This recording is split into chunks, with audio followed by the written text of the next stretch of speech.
Саламатсыздарбы? Саламатсыздар. Бул жакта жазылып турат да, мынакей Кыргыз Республикасынын мыйзамынын 16 статьясында келишимдин жоболорун бузгандыгы үчүн, анын ичинде милдеттенмелерди аткарбаганы үчүн жамааттык келишимдин тараптарын жоопкерчилиги жөнүндө конкреттүү ченемдүү кароо сунушталат депчи. Ошол жоболорду бузгандыгы үчүн тараптар кандай жоопкерчиликке тартылат?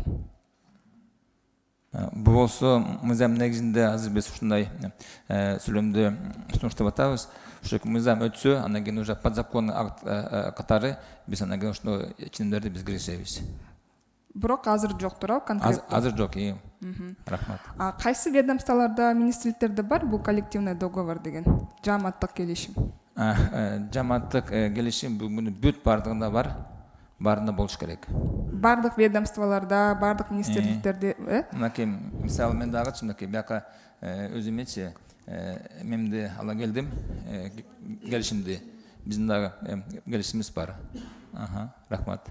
Могу келишимдин аткарылышы үчүн контролдогон бир орган, ким контролдойт муну өзү? Ушу келишимдин аткарылышын? Муну негизи эки тарап эмечи караш керек. Болсо теги жетекчилигинин жоопкерчилигине жатат. Андан тышкары профсоюз карайт, жамаат карайт. Рахмат.